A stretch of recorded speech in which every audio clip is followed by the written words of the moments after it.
The internet is now the largest engineered system ever created by mankind. It involves hundreds of millions of connected computers and billions of users connecting to it through various devices. In fact, Cisco believes there will be over 30 billion devices connected to the internet in 2023. The devices that connect to the internet can be referred to as hosts or end systems. These are connected together by a network of communication links and packet switches. Communication links are typically coaxial cables or optical fiber, which vary in their transmission rate or how fast data can transmit through them. When an end system sends data to another system, the sender segments the data and adds header bytes or data corresponding to the destination and source to each segment. These packages of information, known as packets, are sent through the network to the destination or end system where they get reassembled into the original data. Now, a packet switch is responsible for taking packets arriving on the incoming communication links and forwarding them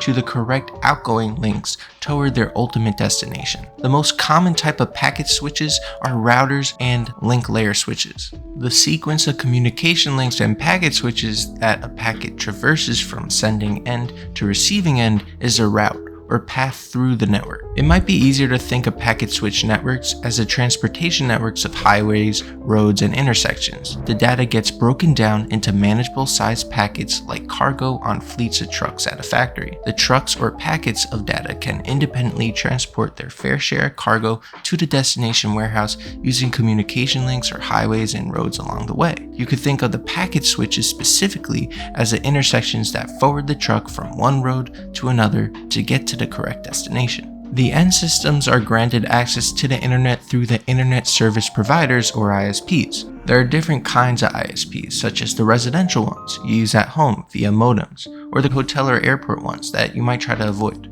An ISP is essentially its own network of packet switches and communication links, which is why some may be more preferred than others, just like certain highways and roads are preferred over others. Protocols are in control of sending and receiving information within the internet. You may already have heard of the Transmission Control Protocol or TCP and the Internet Protocol, IP, which are the most important protocols for the internet. IP specifies the format and the addressing of packets that are sent and received among routers and end systems, while TCP is responsible for transferring the data. They are typically grouped together as TCP/IP. The purpose of protocols is to establish internet standards so everything on the internet can communicate properly with one another. There is much more to protocols and networking in general, but this was about how the internet works in 3 minutes, and hopefully you understand it a little bit better now.